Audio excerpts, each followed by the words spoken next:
Ô, Malca Marcos, o ministro da Fazenda, Fernando Haddad, defende a aprovação de uma nova tabela do imposto de renda ainda no segundo semestre deste ano. A tabela não é reajustada desde 2015. A ideia, segundo ele, é taxar quem não paga impostos. Em Davos, na Suíça, ele participa lá do Fórum Econômico Mundial, o Fernando Haddad afirmou que pretende aprovar a proposta de reforma tributária em 2 etapas. Haddad deu vários recados em Davos para o mercado financeiro e para os cidadãos brasileiros. O primeiro para os mais pobres, que estavam quase entrando na tabela de imposto de renda.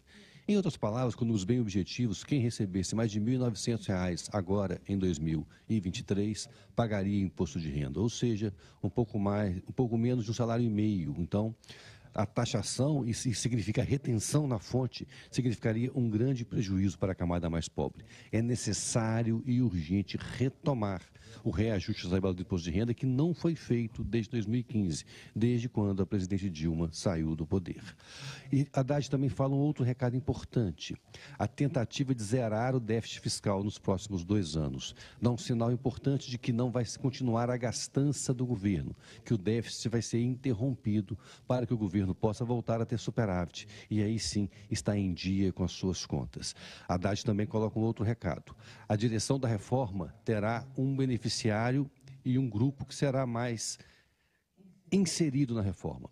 O beneficiário serão aqueles mais pobres, que deverão ter a carga tributária reduzida, e aqueles que ganham mais pagarão mais. Isso é fazer justiça social.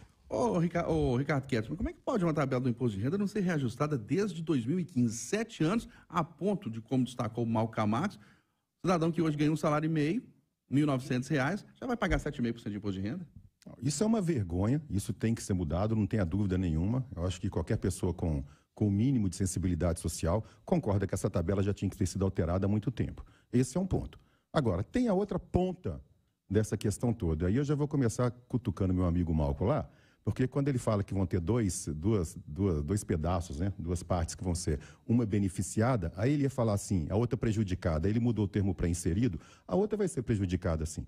Porque essa história de que tem que tributar as pessoas mais ricas, elas têm que pagar mais impostos, olha, eu também vou concordar parcialmente, mas essa fala do Fernando Haddad dizendo que vai tributar quem não paga imposto no Brasil, ô ministro, diz para mim quem é que não paga imposto no Brasil, porque eu estou querendo conhecer e aprender como que faz.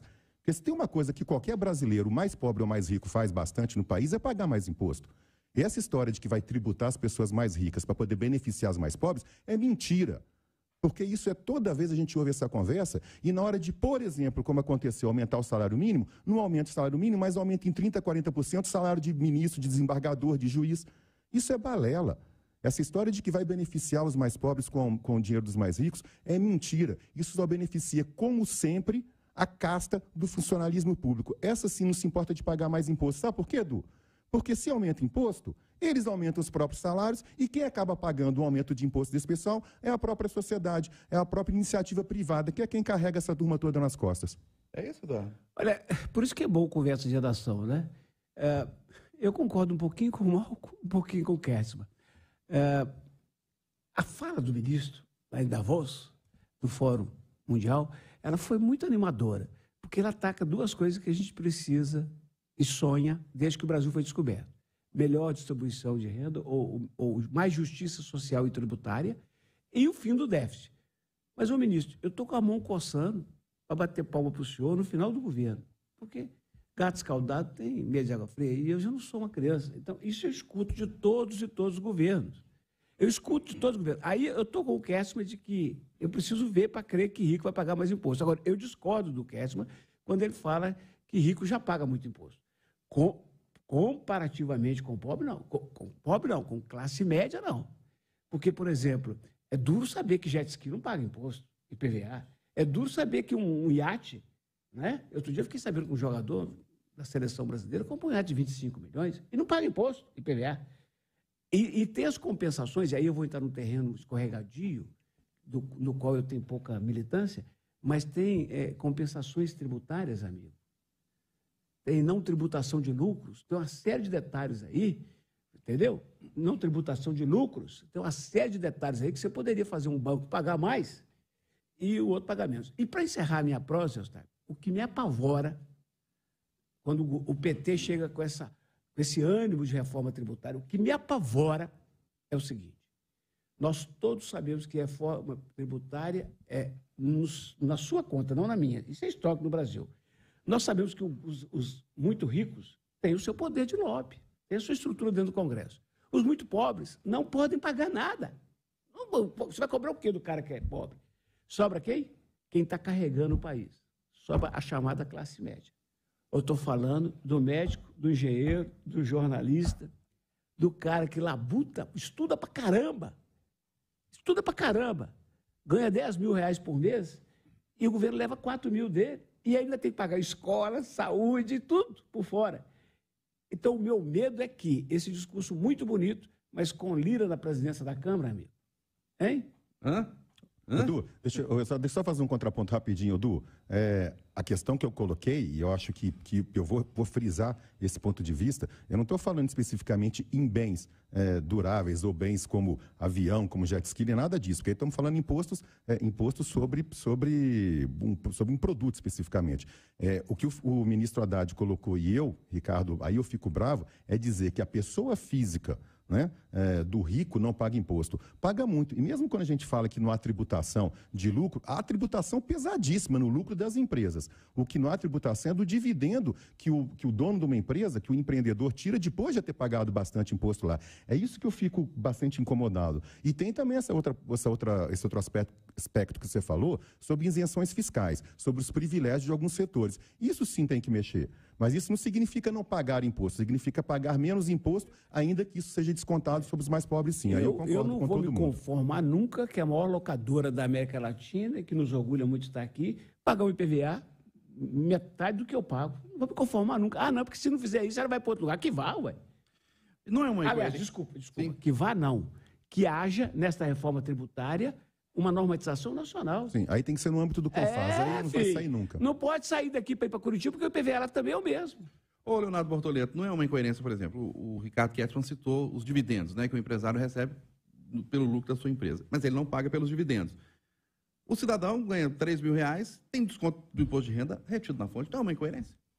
É uma espécie de salário, né, vamos dizer assim, do empresário. Quero voltar um pouquinho aqui, Eustáquio, e falar o seguinte, se o assunto fosse simples, a gente teria uma conversa de redação inteira para poder tratar disso aqui, não daria tempo. Agora a questão é fato.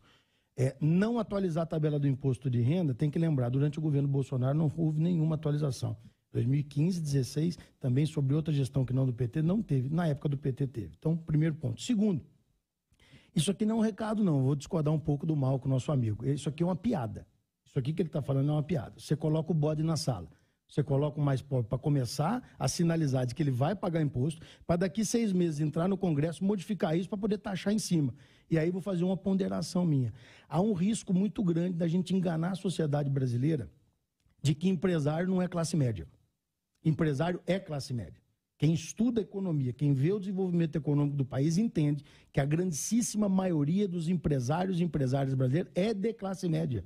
Então tem que saber qual é a régua que você quer retirar isso, que aí indo para a sua pergunta, Eustáquio, temos que entender se aquele resultado financeiro que a empresa produz, que a gente chama de lucro e dividendo, não é o salário dele depois de pagar um tantão de outros impostos na empresa dele. Perfeito. Quando você põe a régua lá para cima, você tem uma outra realidade empresarial. Quando você vai para a realidade empresarial brasileira, que eu gosto sempre de frisar, empresário brasileiro não é empresário por vocação, é por necessidade. Quando você vai para essa turma, tem que ficar de olho para não deixar inviável a rentabilidade dessa pessoa. Eu estou pegando gancho nisso que o Léo falou. Um consultório, um dentista, por exemplo, que é uma pessoa jurídica, né? O dividendo da empresa dele que ele emite nota é o salário que ele faz. Agora, sabe o que é mais triste da história, Star? O quê? O cientista político Malcolm Camargos, o empresário Bortoleto, um médico. Um médico. Ele trabalha em 4 empregos. E paga imposto de renda o ano inteiro nos 4 empregos. No final do ano, quando faz a soma, ele paga imposto de novo. E não é pouco, não. E se ele reclamar, imposto de renda, sobre salário. E se ele reclamar, falar alto, vou pagar mais. Assim. Quem mandou ganhar muito? Olha pra você ver. Isso é histórico. O governo bota todo mundo para brigar por quem deve pagar mais, para poder esconder a ineficiência dele em gerir com o dinheiro que já tem tudo que ele tem que fazer. Perfeito, Léo. Botar a mão, cortar na própria carne, cortar a ineficiência, burocracia e corrupção, os caras não fazem. E querer tributar a gente para poder supostamente custear, beneficiar os mais pobres, que é mentira. É sempre a mesma história. Eu não acredito, e eu, Ricardo, vou ser sempre contra qualquer criação ou aumento de impostos. Quando falta dinheiro, a dona de casa regulariza a situação na casa dela. Devia fazer isso o governo federal, estadual e municipal.